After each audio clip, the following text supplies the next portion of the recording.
नमस्कार प्यारे बच्चों, आप सभी का फिजिक्स गुरु के इस यूट्यूब चैनल में फिर से हार्दिक स्वागत है।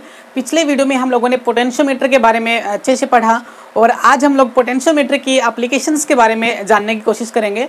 और पोटेंशियोमीटर की दो एप्लीकेशंस हमारे सिलेबस में हैं। तो पहली जो एप्लीकेशन पोटेंशियोमीटर की है वो होती है to compare the EMF of the two cells, यानी अगर हमारे पास में दो सेल गिवन है और उन दोनों सेल्स का जो ईएमएफ है वो अपने को कंपेयर करना हो तो हम लोग पोटेंशियोमीटर की हेल्प से किस प्रकार से उन दोनों सेल्स का ईएमएफ कंपेयर कर सकते हैं, ऐसा हमको इस एप्लीकेशन में पढ़ना है। ठीक है, तो देखिए मैंने यहाँ पे एक पोटेंशियोमीटर मान लिया है।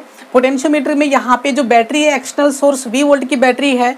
यहाँ पे मैंने एक 10 मीटर का ये जो आपका एल लेंथ का जो एक वायर मैंने लिया है ए से लेके बी तक का। ये जो वायर होता है मैंने आपको बताया था कि कितने भी सेंटीमीटर का कितने मीटर का हो सकता है। जनरली हम लोग 400 सेंटीमीटर लेते हैं पोटेंशियोमीटर में। अच्छा, उसके बाद में मैंने क्या किया, यहाँ पे एक की बजाय मैंने अब दो सेल्स को कनेक्ट किया है। इससे पहले हम लोगों ने कल पोटेंशियोमीटर के बारे में पढ़ा पिछली वीडियो में, तो हमने वहाँ पे एक ही सेल लगाई थी, लेकिन यहाँ पे मैं दो सेल्स लगा रहा हूँ। दोनों सेल्स का ईएमएफ अपने को कंपेयर करना है। तो पहली जो सेल है वो E1 यहाँ पे, दूसरी वाली सेल E2 मैंने यहाँ पे लगाई है। उन दोनों सेल्स के जो कनेक्शन है बैटरी के साथ में वो वही रहेंगे जो हम लोगों ने पहले सीखे थे। नेगेटिव एंड को बैटरी के नेगेटिव एंड से लगाना है, यानी अपने को रिवर्स अपने को कनेक्शंस करने हैं। और उसके बाद में आज जो है मैं लेके चल रहा हूँ इन दोनों सेल्स का इंटरनल रेजिस्टेंस लेके चल रहा हूँ R1 और R2, लेकिन इससे कोई खास फर्क नहीं पड़ेगा। जो R1 और R2 है ये इंटरनल रेजिस्टेंस होता है इन सेल्स का। उसके बाद में मैंने यहाँ पे लगाई एक डबल टैपिंग की यहाँ पे, और उसके बाद में मैंने कनेक्ट किया गैल्वेनोमीटर से, और गैल्वेनोमीटर का जो एक एंड है वो मैंने कनेक्ट किया जॉकी से, और जॉकी को जो है मैंने कनेक्ट किया किसे, AB वायर के किसी भी पॉइंट पे जहाँ पे मुझे नल पॉइंट मिलेगा। ठीक है ना, तो ये था इसका डायग्राम और कंस्ट्रक्शन। अब हम लोग जानने की कोशिश करते हैं कि कैसे इसका फॉर्मूला ड्राइव करें जिससे हम लोग जो है कंपेयर करेंगे दो सेल्स के ईएमएफ को। ठीक है, तो देखिए जहाँ पे अगर मैं बात करूँ तो ये 20 वोल्ट की बैटरी है, तो यहाँ पे 0 मान लेता हूँ, यहाँ पे मैं V मान लेता हूँ, तो यहाँ पे भी V आएगा, यहाँ पे भी V आएगा। यहाँ से लेके यहाँ तक कोई भी पोटेंशियल का ड्रॉप नहीं होगा, because there is no resistance in this circuit. अगर इस सर्किट में कोई रेजिस्टेंस होता है तो पोटेंशियल का ड्रॉप होगा। जितना वोल्टेज मुझे यहाँ पे है मुझे वहाँ वैसा का वैसा वोल्टेज यहाँ पे मिलेगा। अदरवाइज अगर कोई रेजिस्टेंस बीच में ना हो, अगर बीच में रेजिस्टेंस होगा तो मुझे कंप्लीट वोल्टेज यहाँ पे पोटेंशियल यहाँ पे नहीं मिलेगा, कुछ ना कुछ यहाँ पे ड्रॉप हो जाएगा इस रेजिस्टेंस सर्किट में। लेकिन ये आइडियल वायर तो मुझे 20 वोल्ट मिलेगा। इधर से मैं देखूँ तो यहाँ पे 0 पोटेंशियल है, यहाँ पे 0 पोटेंशियल है, बैटरी के दोनों एंड्स के ऊपर 0 पोटेंशियल मुझे मिलेगा। ठीक है ना। अच्छा, अब क्या करना है अपने को, दोनों जो आपकी जो सेल्स हैं उनको एक साथ अपने को ऑन नहीं करना है। डबल टैपिंग जो की है उससे मैं पहले E1 वाली सेल को सर्किट में कनेक्ट करता हूँ। तो मैं यहाँ पे लिखता हूँ इफ K1 इज क्लोज्ड। पहले मैं की K1 जो है आपकी ये वाली जो की है इसको मैं क्लोज करता हूँ, ऑन कर देता हूँ। उसके बाद में देखते हैं कि क्या होता है। देखिए जब मैं इस की को ऑन करूँगा तो मेरी जो की जो है यहाँ पे आके रुकी है, मतलब मेरा जो नल पॉइंट है वो इस डिस्टेंस पे रुका है। तो इस डिस्टेंस को मैं नाम दे देता हूँ L1। क्या देता हूँ? L1। ठीक है, देखो ये डिस्टेंस हम लोग x मानते थे, आज हमने इसको L1 मान लिया। कोई इसमें कोई ज़्यादा बड़ी दिक्कत वाली बात नहीं है। जब मैंने इस ऊपर वाली सेल को कंपेयर कराया या फिर कनेक्ट किया तो इससे इस पॉइंट पे आने के बाद में जॉकी से करंट का फ्लो नहीं कर रहा है, इसलिए गैल्वेनोमीटर डिफ्लेक्शन नहीं शो कर रहा है। इसलिए हम लोग क्या मानेंगे, यहाँ पे फॉर्मूला के अकॉर्डिंग क्या होगा, पोटेंशियल डिफरेंस वायर का कितना है बताओ, V - 0V अपॉन में लेंथ ऑफ द वायर कितनी है बताओ, L मान रखिए, इनटू कितनी डिस्टेंस के ऊपर हमारा नल पॉइंट है वो L1 होती है, is equal to EMF of the cell. तो सेल का ईएमएफ आपको पता है कितना बताओ, E होता है। कितना होता है? E होता है। उसके बाद में E की जगह मैंने क्या लिया, E1 लिया यहाँ पे, क्योंकि ये वाली सेल हम लोग काम में ले रहे हैं। ठीक है, अब करते हैं दूसरी वाली सेल के लिए। इफ K2 इज क्लोज, अगर मान लो ये वाली जो की है, ये वाली की इसको मैं ऑन कर देता हूँ, ऊपर वाली को मैं ऑफ कर देता हूँ, तो ये वाली सेल जो सर्किट में काम करेगी। तो फॉर्मूला क्या होगा, देखो जब यहाँ पे हम लोग क्या कर रहे हैं, जब सेल को रिप्लेस कर रहे हैं ऊपर वाली सेल से नीचे वाली सेल, तो जॉकी का जो पॉइंट है वो भी क्या होगा, मतलब रिप्लेस हो जाएगा किसी और पॉइंट पे जो नल पॉइंट हमें मिलेगा। तो मान लेते हैं कि जब दूसरे वाले केस में जॉकी जो वो यहाँ पे आके रुकी है इस पॉइंट पे, इसको मैं L2 नाम देता हूँ इस लेंथ को। जो आपकी सेकंड वाली सेल है उसके लिए जो कि जो है वो L2 डिस्टेंस पे रुकी है। तो फॉर्मूला होगा फिर से हमारा V अपॉन में L into L2 is equal to E2, that is equal to equation number 2। तो जैसा आप देख पा रहे हैं कि मैंने दोनों इक्वेशंस को बना लिया है। यहाँ पे ये जो वैल्यू है V/L ये कांस्टेंट रहेगा, क्योंकि ये वाला आपका पोटेंशियल ग्रेडियंट होता है जो कि पूरे वायर के लिए क्या रहेगा, कांस्टेंट रहेगा। Potential difference across the point A and B upon total length, that is potential gradient. ठीक है, और लेंथ आपके अलग अलग है L1 और L2, that is equal to E1 और E2। काम करते कंपेयर कराते दोनों को, तो यहाँ पे आएगा V/L into L1 upon V/L into L2 is equal to E1/E2। मैंने दोनों इक्वेशंस को डिवाइड कर दिया है, इक्वेशन फर्स्ट को सेकंड से, तो V/L से V/L कैंसिल हो गया, तो मुझे मिला L1/L2 that is equal to E1/E2। L1/L2 इज इक्वल टू E1/E2, ठीक है ना। तो मैं इस प्रकार से जो है, अगर मुझे लेंथ के बारे में पता चल जाएगा, दोनों लेंथ कितनी आई है, तो मैं दोनों सेल्स के ईएमएफ को कंपेयर कर सकता हूँ, ठीक है ना, अगर मुझे लेंथ के बारे में पता हो तो, ठीक है ना। तो ये था formula for comparison of EMF of the two cells. किसी सर्किट में दो सेल लगी होंगी तो उनके ईएमएफ को हम ऐसे कंपेयर कर सकते हैं, ठीक है। यहाँ पे जो रेजिस्टेंस मैंने लगाया है R1, इसका कोई रोल नहीं रहेगा, क्योंकि जब इस सेल से फ्लो होने वाला करंट अगर 0 है तो यहाँ पे कोई भी रेजिस्टेंस के अंदर पोटेंशियल का ड्रॉप नहीं होगा। जितना इस सेल का ईएमएफ है उतना ही मुझे इस पॉइंट पे मिलेगा, क्योंकि रेजिस्टेंस में जब तक करंट फ्लो नहीं करेगा जब तक पोटेंशियल का ड्रॉप नहीं होता है, ठीक है ना। ये थी आपकी एप्लीकेशन नंबर 1। अब हम लोग क्या करते हैं, इसके ऊपर एक छोटा सा क्वेश्चन ट्राई करते हैं, ठीक है। देखो भाई हमसे बोला कि भाई मेरे पास में एक ये वाली बैटरी है 48 वोल्ट की मान लेता हूँ, और यहाँ पे जो है ये आपका 10 मीटर का जो एक वायर है, ए से लेके बी तक का 10 मीटर लेंथ का जो वायर है, उसके अंदर मैंने एक यहाँ पे सेल लगाई है, दूसरी मैंने यहाँ पे सेल लगाई है। ये सेल आपकी 8 वोल्ट की है, ये वाली सेल आपकी 6 वोल्ट की है, और यहाँ पे इंटरनल रेजिस्टेंस आपका 1 ओम है, इसका रेजिस्टेंस भी 1 ओम है। यहाँ पे मैंने लगाया गैल्वेनोमीटर, और ये आपकी जोकी हो गई, और ये इसकी सेकंड वाली पोजीशन है। पहली वाली पोजीशन में जोकी जो है वो आपकी रुकती है 4 मीटर के ऊपर, और दूसरे वाले केस में रुकती है 2 मीटर के ऊपर, ठीक है। यानी L1 L2 आपको पता है दे रखी कितनी, L1 is equal to 4 metre and L2 is equal to दे रखा है आपका 2 मीटर, और आपसे पूछा गया है to compare the EMF of the two cells, ठीक है ना। दोनों सेल्स के ईएमएफ को क्या कीजिए, आप कंपेयर कीजिए, ठीक है ना। तो कंपेयर कैसे करेंगे बताओ। कंपेयर करने का तरीका यही होता है, मैंने सेल्स की वैल्यूज को नहीं बताया, ठीक है ना। मुझे नहीं पता है कि सेल कितने वोल्ट की है, ठीक है। तो यहाँ पे अगर L1 L2 अपने को पता है तो मैं क्या कर सकता हूँ, E1/E2 that is equal to L1/L2 that is equal to 2, so that is E1 is equal to 2E2। यानी दोनों जो सेल्स होंगी वो एक दूसरे के, एक जो सेल है पहली वाली जो सेल है वो दूसरी वाली सेल का डबल है। अगर मान लो पहली वाली का पोटेंशियल 8 वोल्ट है तो दूसरी वाली का कितना मिलेगा, 16 वोल्ट मिलेगा। मैं यहाँ पे लिख देता हूँ कि मान लो ये वाली सेल 4 वोल्ट की है, तो बताइए कि E2 कितनी होगी, तो E2 आपकी होगी 2 वोल्ट की, ठीक है ना। दोनों सेल्स को हम लोग कंपेयर कर सकते हैं। एक का अगर आपने को ईएमएफ दिया हो, दूसरी वाली सेल का ईएमएफ निकालना हो, तो हम लोग जो है दोनों सेल्स को कनेक्ट करके उनका जो है नल पॉइंट वहाँ पे निकाल लेंगे। नल पॉइंट निकालने के बाद में कंपेयर करेंगे तो हमें वैल्यूज मिल जाएंगी। आपसे दोनों सेल का ईएमएफ पूछ के, एक का लेंथ पूछ के दूसरे की लेंथ भी पूछ सकता है, कुछ भी कर सकता है आपसे क्वेश्चन में। आपको फॉर्मूला क्लियर होना चाहिए, E1/E2 is equal to L1/L2। ये फॉर्मूला अगर आपको आएगा तो हम लोग जो है कंपेयर कर पाएंगे दो सेल्स की ईएमएफ को, ठीक है ना। तो ये थी एप्लीकेशन नंबर 2। अब हम लोग जो है नेक्स्ट एप्लीकेशन पे चलते हैं, एप्लीकेशन नंबर 2, जिसको हम लोग बोलेंगे to find the internal resistance of a cell, ठीक है ना। आपको एक सेल गिवन होगी, केवल एक ही सेल गिवन होगी, और आपसे ये पूछा जाएगा, आपसे ये नहीं पूछा जाएगा कि नल पॉइंट कहाँ पे आएगा। जो पहले हम लोगों ने क्वेश्चन किए थे उसमें हम लोग नल पॉइंट देख रहे थे कि कहाँ पे एक्स आएगा आपका नल पॉइंट, लेकिन अब जो है इस एप्लीकेशन में हम लोग जिस सेल के बारे में वो पूछ रहा है, जो सेल हम लोग कनेक्ट कर रहे हैं एक्सटर्नल सर्किट के अंदर, उस सेल का रेजिस्टेंस क्या होगा, इंटरनल रेजिस्टेंस, इसको हम लोग स्मॉल r बोलते हैं, वो हमसे पूछा गया, ठीक है। तो चलिए बात करते हैं।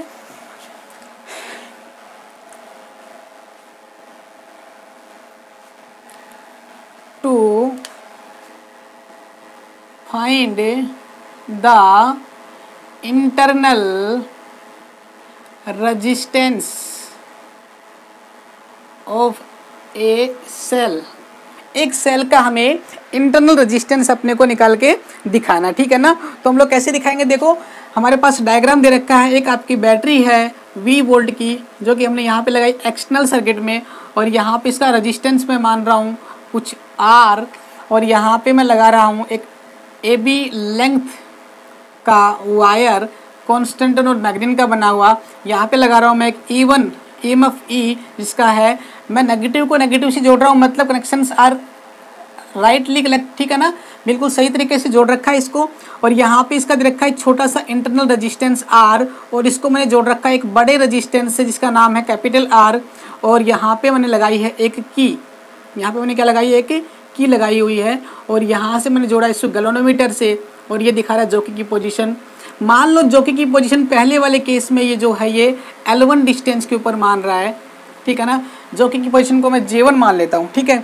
इतनी सिचुएशन आपको जो है गिवन है। इवन आपकी सेल का नाम है, रेजिस्टेंस है, एक कैपिटल R रेजिस्टेंस हो जाएगा, एक की लगा दी यहाँ पे और गैल्वेनोमीटर से जोड़ दिया। उसके बाद में लेंथ आपसे पूछी गई है, ये वाली लेंथ आपकी L1 है। पहले मैं क्या करता हूँ, यहाँ पे की लगाता हूँ इस रेजिस्टेंस के पास में, कैपिटल R है, यहाँ पे मैंने की लगा दी, इसका नाम K1 है। और यहाँ पे जो है की लगाई है मैंने, इसका नाम क्या है, K है, ठीक है ना। इसका नाम क्या, K1, और इसका नाम मान लेते हैं K2, ठीक है ना। ये लीजिए, ठीक है। इतना जो है डायग्राम आपको गिवन है। ये जो रेजिस्टेंस, इसको और आप नेगलेक्ट कर दीजिए। क्वेश्चन को आसान बनाने के लिए मुझसे पूछा गया है कि बताइए कि यहाँ पे इस सेल का जो इंटरनल रेजिस्टेंस है वो मुझे चाहिए, यानी जो स्मॉल r है मुझे वो चाहिए, ठीक है ना।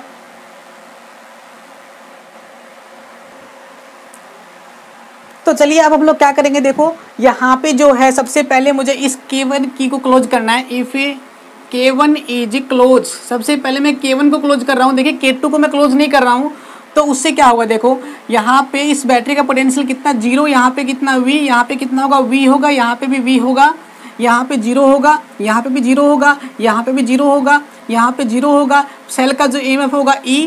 अब देखिए जब मैं इस जॉकी को यहाँ पे कनेक्ट कर रहा हूँ उस वक्त जो है इस सर्किट में करंट फ्लो कितना कर रहा है, 0। जो नीचे वाला सर्किट है रेजिस्टेंस R वाला, उसमें कोई करंट फ्लो नहीं कर रहा है, क्योंकि यहाँ पे तो की आपकी ऑफ है, तो ये तो कनेक्शन यहाँ से हट गया। लेकिन इस वाले सर्किट में भी कोई करंट फ्लो नहीं कर रहा है, क्योंकि जो गैल्वेनोमीटर है वो 0 डिफ्लेक्शन कब शो करेगा, जब हम लोग उसको नल पॉइंट पे लेके जाएंगे। तो नल पॉइंट पे है तो उस टाइम पे 0 करंट है यहाँ पे। तो यहाँ पे अगर EMF है यहाँ पे, तो यहाँ पे भी मुझे कितना मिलेगा, E ही मिलेगा, ठीक है ना। तो मेरे पास फॉर्मूला क्या होगा, V/L, टोटल जो पोटेंशियल डिफरेंस है वो V का है, अपॉन में लेंथ कितनी है, L1 आई है, इज इक्वल टू यहाँ पे कितना लिखूँ बताओ, इनटू में लिखता हूँ मैं L1, और इज इक्वल टू कितना आएगा बताओ, E आएगा यहाँ पे सेल का EMF, ठीक है ना। इक्वेशन नंबर फर्स्ट मान लीजिए। अब सेकंड में बोलता है कि K1 K2 इज क्लोज्ड। अगर मैं अब इस K2 को भी क्लोज कर देता हूँ तो देखिए क्या होगा, जैसे ही मैं K2 को क्लोज करता हूँ तो इस सेल से फ्लो होने वाला करंट अब चालू हो गया है। यानी पहले तो जॉकी में से करंट फ्लो नहीं कर रहा था, इसका मतलब इस कंप्लीट सर्किट में करंट कितना था, 0 था। लेकिन अभी जब मैंने इस K2 की को क्लोज किया है तो यहाँ से करंट को जाने का रास्ता मिल गया है, क्लोज सर्किट यहाँ पे हो गया है, क्लोज पाथ हो गया है। इससे करंट जो है उस सर्किट में ना जाके इस सर्किट में फ्लो कर जाएगा, क्लोज लूप में फ्लो कर जाएगा।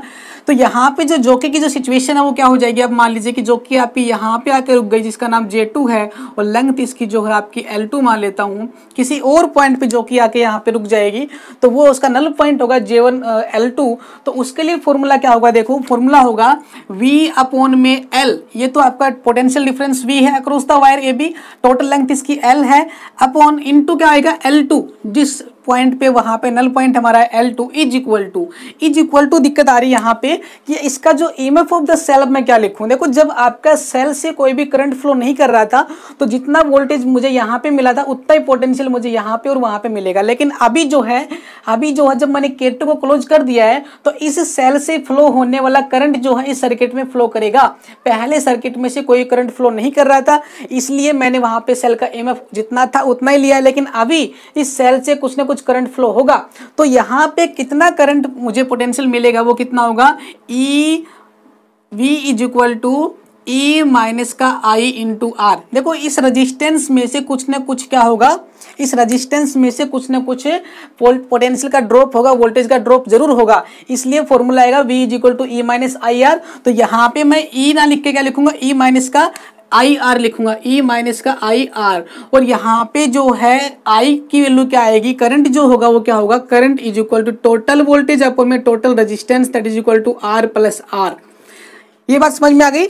इस सर्किट में टोटल कितना करंट फ्लो करेगा, तो करंट का फॉर्मूला होता है टोटल पोटेंशियल, टोटल वोल्टेज, यहाँ पे E आएगा, अपॉन में टोटल रेजिस्टेंस कितना है, small r plus capital R, ये आएगा। ये उठा के वहां पे पुट कर दीजिए, तो यहाँ पे आएगा V अपॉन में L into L2, that is equal to E minus का E अपॉन में R प्लस का R into R, that is equal to equation number second.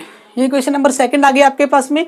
दोनों इक्वेशन को कंपेयर कराएंगे तो क्या होगा, यहाँ पे यह आएगा L1 अपॉन में L2। देखिए ये जो कांस्टेंट है जिसको हम लोग पोटेंशियल ग्रेडियंट बोलते हैं, कैंसिल आउट हो जाएगा। L1 by L2 is equal to E upon में E कॉमन ले लेता हूँ, 1 माइनस का R ओवर R प्लस का R, that is equal to E से ही कैंसिल हो गया। यहाँ पे आ गया 1 अपॉन में 1 माइनस का R ओवर R प्लस का R। अगर मैं इसको आगे सोल्व करता हूँ तो 1 अपॉन में आएगा R प्लस का R माइनस का R ओवर R प्लस का R। R से R कैंसिल हो गया, यहाँ पे आ गया R प्लस का R over R, that is equal to L1 by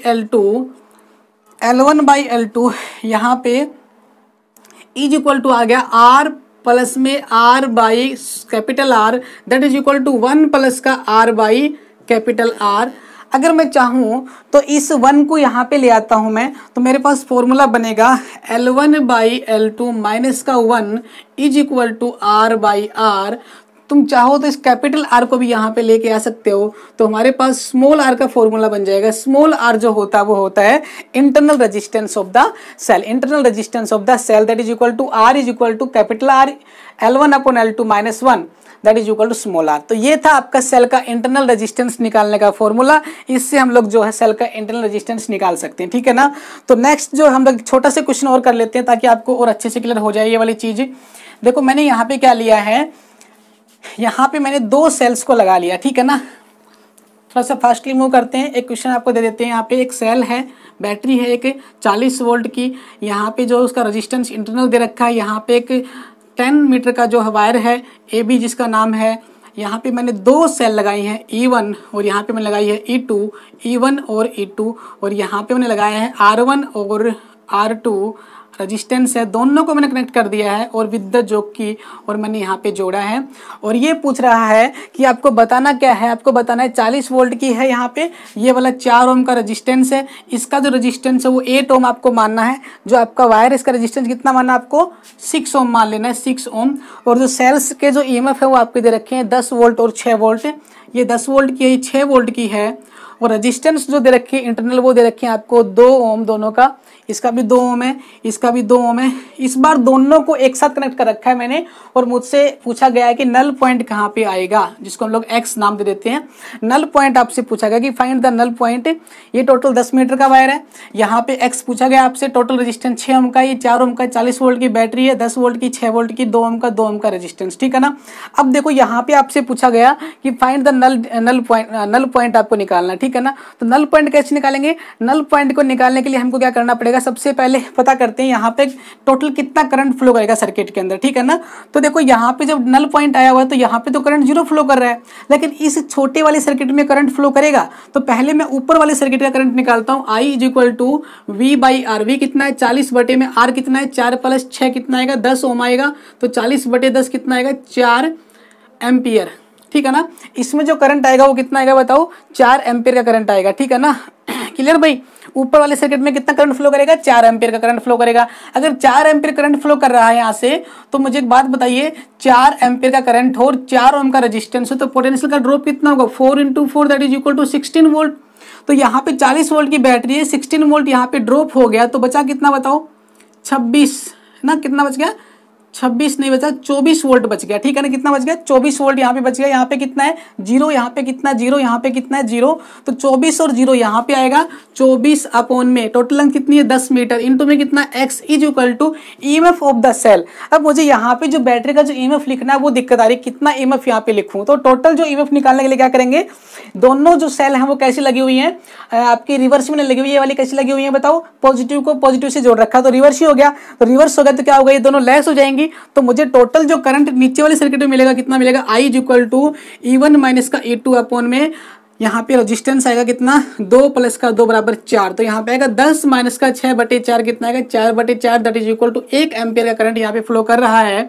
इस बैटरी से 1 एम्पियर का करंट क्या कर रहा है, फ्लो कर रहा है। अगर 1 एम्पियर का करंट फ्लो करेगा तो मुझे क्या चाहिए, मुझे ये चाहिए कि भाई यहाँ तक कितना पोटेंशियल आएगा, क्योंकि मुझे यहाँ का पोटेंशियल चाहिए। तो पोटेंशियल कितना होता है, V is equal to E minus का I इंटू R। तो V इज इक्वल टू कितना वोल्ट है 10 वोल्ट है, माइनस करंट कितना बताओ 1 एम्पियर है, रेजिस्टेंस कितना है 2 ओम का है, तो यहाँ पे आएगा आपका वोल्ट, ठीक है ना। अगर मैं नीचे वाली सेल से निकालना चाहूँ तो भी आंसर सेम आएगा। यहाँ पे V कितना बताओ, V is equal to 6 volt की बैटरी है और यहाँ पे प्लस का कितना आएगा 1 × 2। देखो यहाँ पे कैसे करंट जो ऐसे फ्लो कर रहा है, तो यहाँ पे करंट अपोजिट में चलेगा तो प्लस का लेंगे, यहाँ पे करंट साथ चल रहा है अपोजिट में आ रहा है तो यहाँ पे प्लस का लिए, यहाँ पे साथ चल रहा है तो क्या लेंगे माइनस का लेंगे, तो यहाँ पे आएगा 8 वोल्ट। तो यहाँ भी 8 वोल्ट और यहाँ भी 8 वोल्ट, इसका मतलब इस सेल का जो नेट ईएमएफ कितना आएगा 8 वोल्ट। यहाँ पे कितना मिलेगा मुझे 8 वोल्ट, यहाँ पे पुट कर देंगे 8 वोल्ट। तो यहाँ पे आपका जो x का जो आंसर आएगा x इज इक्वल टू 80/24 आएगा।